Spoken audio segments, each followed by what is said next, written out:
Hi friends, I am Jeevan. Welcome to my YouTube channel Maths with जीवन। Friends, आज आपके लिए maths का एक नया टॉपिक लेकर के आपके बीच आए हुए हैं। आज का जो टॉपिक है वो वर्क एंड टाइम से है। वर्क एंड टाइम से जो इम्पोर्टेंट क्वेश्चन है, जो एग्ज़ाम के पॉइंट ऑफ व्यू से इम्पोर्टेंट हैं, बस उन्हीं सब क्वेश्चन को हम चुन चुन के आपके लिए लाए हैं, जो रेलवे और एसएससी के एग्ज़ाम में ज़्यादातर टाइप्स पूछे जाते हैं। हम उन्हीं टाइप्स को चुन करके आपके बीच क्वेश्चन लेकर के आए हुए हैं। तो चलिए ज़्यादा समय ना गंवाते हुए आज के सवाल की ओर बढ़ते हैं।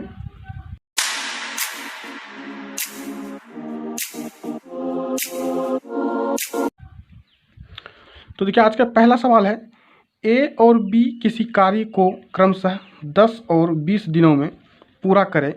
दोनों ने मिलकर कार्य आरंभ किया और कार्य समाप्त होने से 4 दिन पहले बी काम छोड़ देता है, तो पूरा कार्य कितने दिनों में समाप्त होगा। ठीक है, तो ए और बी दो पर्सन है काम करने वाला मेरे पास, तो काफ़ी इजीली तरीके से बनाएंगे। ए और बी दो को पर्सन है मेरे पास, लिख लिए हम।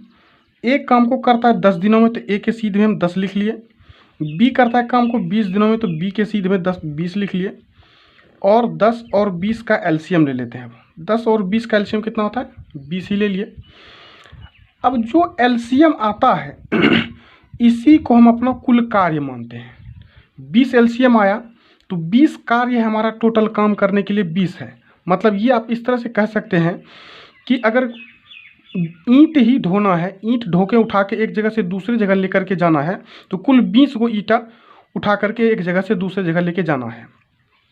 अगर 20 ईंट उठाने में ये 10 दिन का समय लेता है, तो एक दिन में एक कितना ईंट ढोता है, तो 2 ईंट ढोएगा।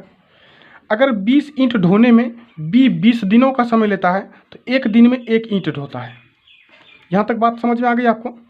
अब कहता है कि दोनों ने मिलकर कार्य को आरंभ किया, लेकिन कार्य समाप्त होने से 4 दिन पहले बी ने काम छोड़ दिया।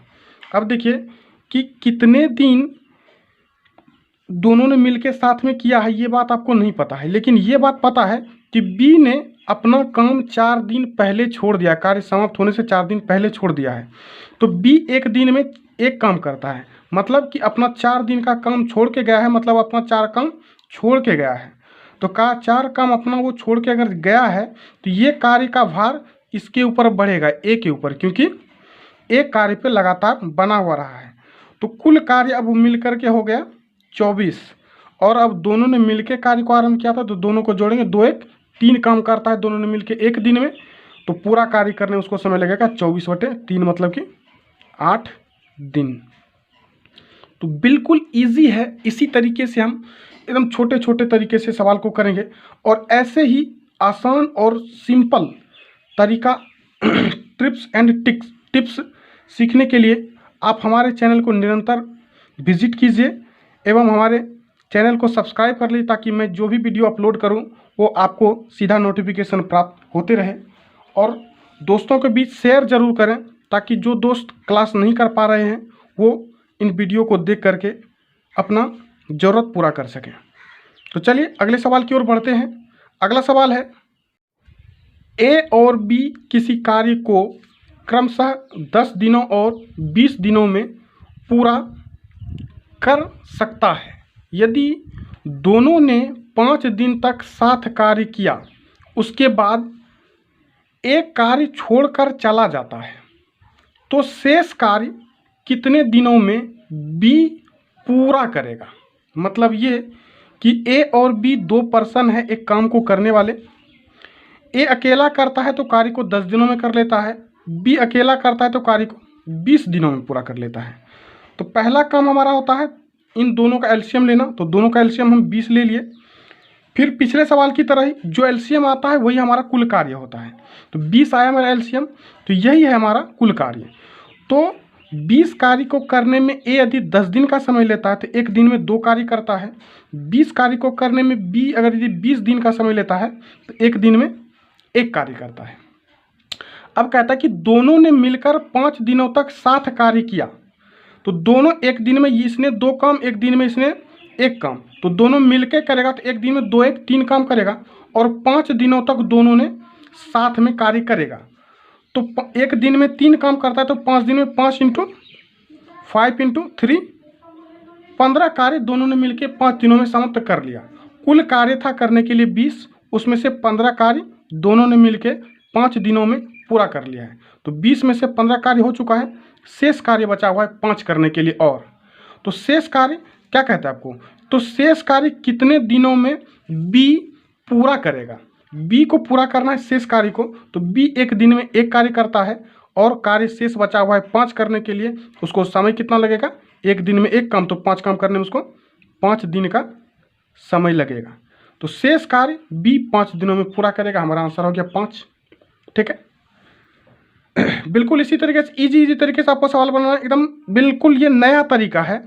और इस तरीके से यदि आप सवाल के ऊपर फोकस करते हैं तो किसी भी सवाल में आपको ज़्यादा टेंशन नहीं लेनी होगी, बिल्कुल इजी तरीके से सवाल बनाएंगे आप।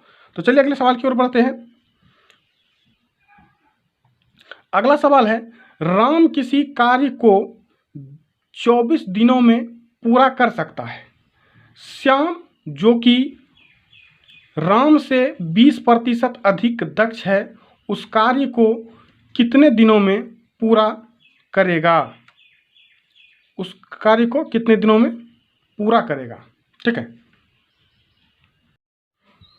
तो आप इस बात को समझ लिए, राम और श्याम है, राम को हम आर से डिनोट कर रहे हैं और श्याम को एस से डिनोट कर रहे हैं। ठीक है, कहता है कि राम किसी कार्य को 24 दिनों में पूरा कर सकता है।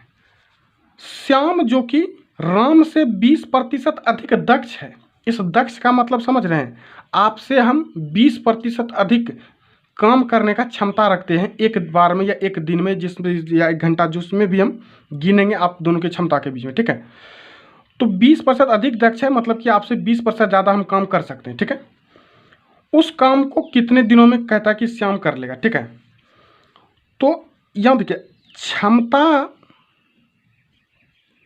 क्षमता का यदि बात किया जाए तो राम का यदि क्षमता प्रतिशत में गिनेंगे तो कहेंगे 100% है। तब क्या कहता है, श्याम जो कि राम से 20% अधिक दक्ष है, मतलब तब श्याम का क्षमता हो जाएगा 120%, है ना।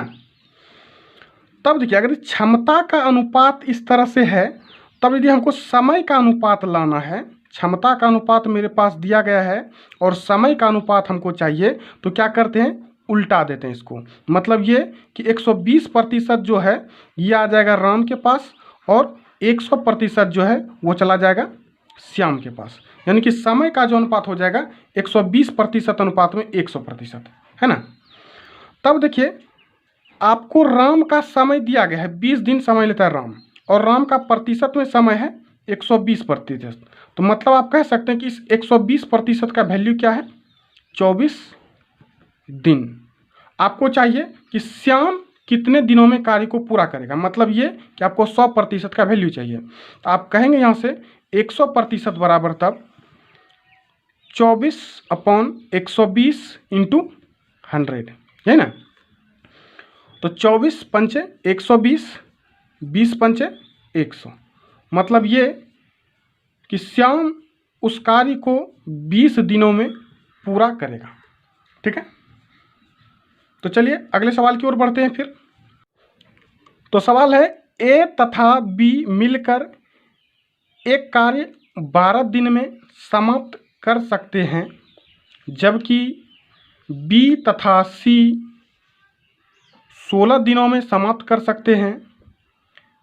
पहले इस पर ए ने 5 दिन कार्य किया, फिर बी ने 7 दिन कार्य किया तथा शेष कार्य सी ने 13 दिन में समाप्त कर लिया। सी अकेले इस कार्य को कितने दिनों में पूरा करेगा। मतलब ये कि आपके पास इस बार ए प्लस बी दोनों मिलके कार्य को करता है 12 दिनों में, तो दोनों के मिला करके समय दिया गया है। फिर आपको कहता है जबकि बी तथा सी 16 दिनों में, मतलब अगला दिया गया है कि बी प्लस सी कार्य को 16 दिनों में पूरा करता है। तो दोनों का क्षमता ए प्लस बी और बी प्लस सी का संयुक्त रूप से दिया गया था मेरे पास। तो पहला कार्य मेरा क्या होता है कि दोनों का एलसीएम लेना। दोनों का एलसीएम यदि हम लेंगे तो दोनों का एलसीएम क्या ले लें हम ले लेते हैं 48, 48। तो 48 कार्य जो एलसीएम आता है वही मेरा कुल कार्य होता है। 48 कार्य को करने में ए और बी मिलकर 12 दिन का समय ले रहा है, तो एक दिन में 4 कार्य कर रहा है। 48 कार्य को करने में बी और सी अगर 16 दिन का समय ले रहा है, मतलब क्या है कि बी और सी एक दिन में 3 काम कर रहा है। लेकिन आपको जो यहाँ दिए गए हैं, कहता है कि पहले इस पर ए ने 5 दिन कार्य किया, फिर बी ने 7 दिन कार्य किया, शेष कार्य जो है ना सी ने 13 दिन में समाप्त कर लिया। मतलब कि यहाँ जो आपके पास दिए गए हैं वो अकेला पहले 5 दिन तक ए ने किया, फिर अकेला बी ने 7 दिन कार्य किया, फिर अकेला सी ने 13 दिन में शेष जो कार्य बचा इन दोनों को करके उसको पूरा कर लिया। तो इस चीज़ को करने के लिए हम क्या करें कि संयुक्त रूप से तो हमको दिया गया नहीं है, लेकिन हम यहाँ पे मिला लेते हैं। ए अकेला 5 दिन तक कार्य करता है, बी अकेला 7 दिन करता है, ठीक है। तो हम यहाँ क्या करते हैं कि ए के साथ बी को 5 दिन साथ रख के काम करवाते हैं। तो ए और बी जब साथ में कार्य करता है तो एक दिन में 4 कार्य करता है। तो अगर ए और बी 5 दिन तक साथ मिलके करेगा तो 5 चौके 20, मतलब 48 में से 20 कार्य कर लेगा, बच जाएगा 28 कार्य शेष बचा हुआ रहेगा करने के लिए। ए के साथ बी को करवाए हैं, ठीक है, 5 दिन तक। तो बी अकेला 7 दिन इतना करता था, तो बी का भी 2 दिन का कार्य मेरे पास बचा हुआ है। तो इस बार क्या करते हैं, इस बी को सी के साथ कार्य करवाएंगे। तो बी को यदि सी के साथ 2 दिन तक कार्य करवाएंगे तो बी और सी एक दिन में 3 काम करता है। तो 2 दिन में कितना काम करेगा, 3 दूनी 6 काम करेगा, मतलब 28 में से फिर 6 काम हो जाएगा, बच जाएगा मेरे पास 22 कार्य करने के लिए। तो बी के साथ सी ने 2 दिन तक कार्य किया था और सी जो है ना शेष कार्य को 13 दिन में पूरा किया था। 13 दिन में से 2 दिन इसने बी के साथ कर लिया, तो अब सी का 11 दिन का कार्य शेष बचा हुआ है।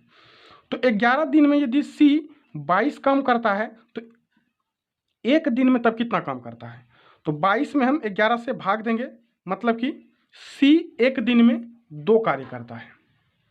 अगर सी एक दिन में 2 कार्य करता है तो कहता है कि सी अकेले इस कार्य को कितने दिनों में पूरा करेगा। मतलब ये कि 48 कार्य जो है करने के लिए टोटल, इस कार्य को अगर अकेला सी ही करेगा तो कितने दिन का समय लेगा। तो 48 कार्य करने के लिए एक दिन में सी 2 कार्य करता है, इसको समय लग जाएगा 24 दूना 48, मतलब 24 दिन का समय लगेगा करने में। तो इसी तरह से इजी तरीके से हम सारे सवाल को बनाएंगे। आपको भी सारे सवाल को इसी तरीके से फॉलो करके बनाना है, और जो भी सवाल में आपको दिक्कत हो आप सीधे कमेंट में आप मुझे लिखिए, मैं पर्सनली आपको उस वीडियो एक अलग से वीडियो बना के आपके सवाल का जवाब देंगे। तो इसी तरह से शॉर्ट ट्रिक्स पाने के लिए आप निरंतर हमारे चैनल को विजिट कीजिए और लाइक एंड सब्सक्राइब करना ना भूलें। ठीक है दोस्तों, तब अगले वीडियो में फिर मिलते हैं। धन्यवाद।